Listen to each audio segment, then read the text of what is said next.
Hello YouTube, this is Chess from STEM APKs. Welcome to another tutorial. In this tutorial, we're going to continue where we left off in the last tutorial. As you remember, in the last tutorial, I showed you how to create an app running on your Android device and an app running on your emulator. We were using the sandbox Expo Go. In this tutorial, we're going to be showing you how to create these two directories right here, the Android directory and the iOS directory. But before we do that, this is very important because it happened to me and it's happened to a lot of people. When you build files in Java and Android or Kotlin, when you do a pre-build clean, or when you do rename, or if you lose certain times you use the clean flag, it will automatically erase everything in here.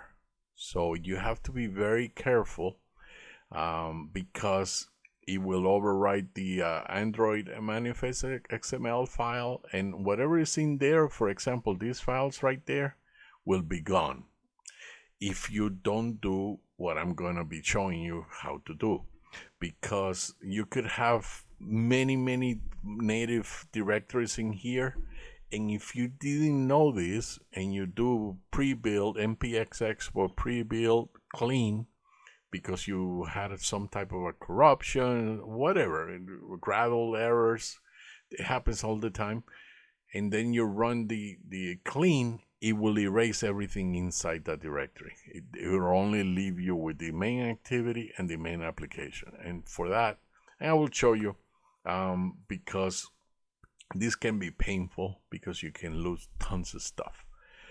I'll show you a way how I deal with that. But before that, let's just create those directories. I created the iOS already because it takes longer. So let's just do the Android together. npx expo run Android, and it's going to create the Android directory right there. You see it being created. Should doing all this stuff. It's gonna run it also on the app on the physical device. You're gonna see it happening now. It's going to open it. It's going, and there it goes. So if you look at it now, it created this directory right there. Okay.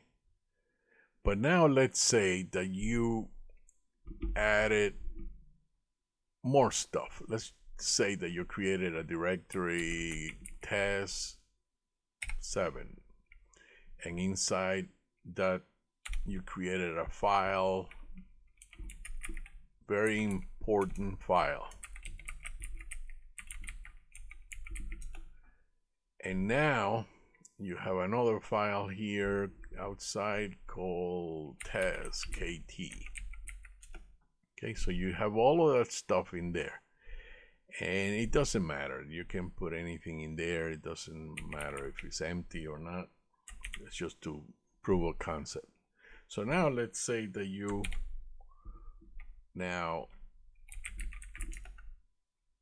for some reason your Gradle files got corrupted or something. It happens all the time that you have to run the clean to clean the directory and start from scratch. So let's say that you do npx expo pre-build, and then you do clean. Watch what happens. So you can see it's asking me yes. Look what happens. It's gone.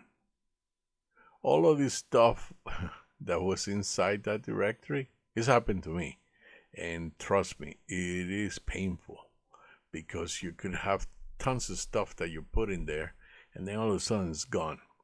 There are many ways people do this differently. Some people use plugins, some people use I like to use a bash script and that I run it just before I do pre-build, and I'm going to show you what it is. It's this script right there, and I let just a very simple batch script that it creates a backup directory. It all the native stuff, the resources, this also gets overridden, deleted, all the resources, so all the XML, all the strings, colors, all of that stuff gets deleted. So you need to protect it. Of course, the Android manifest XML, it has all the permissions.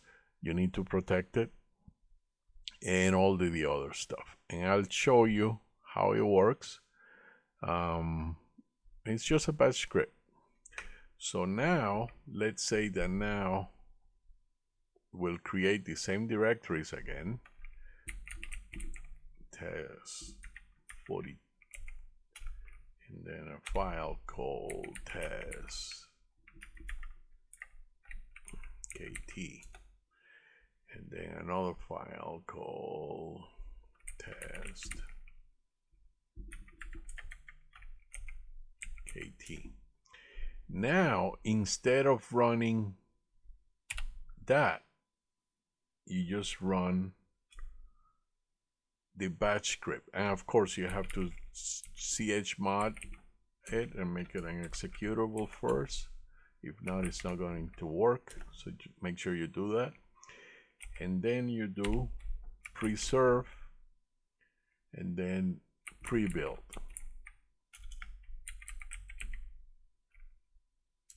And now you can see that it cleared the Android.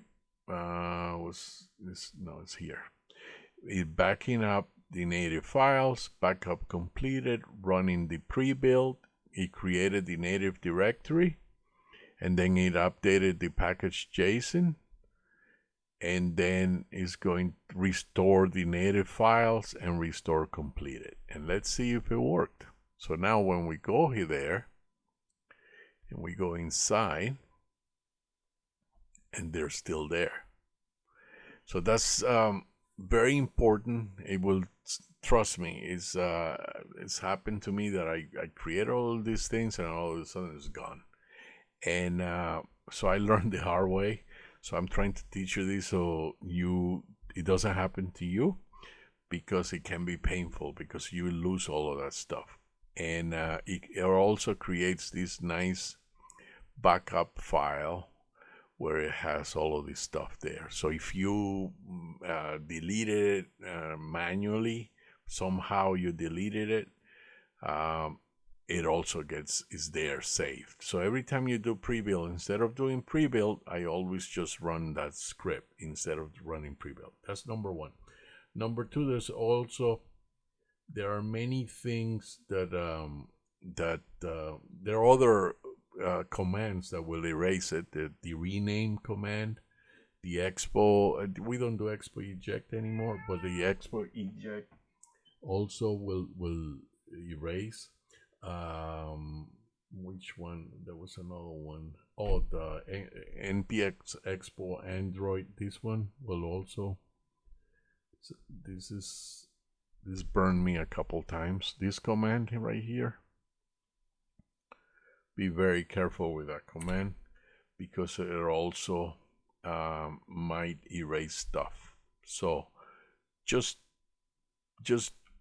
listen to me on that one. Just use pre-build and the batch script, because when you're dealing with the native stuff, with the native modules, and you're gonna be putting stuff in there, and very easily it will get overridden or deleted. You don't have to worry about it with iOS. iOS handles that differently from Gradle, so you don't have to worry about it. But for Android, that's a gotcha that you should know about. But this is the end of this tutorial. In the next tutorial, we'll start building the application, and I will see you in the next tutorial. Take care.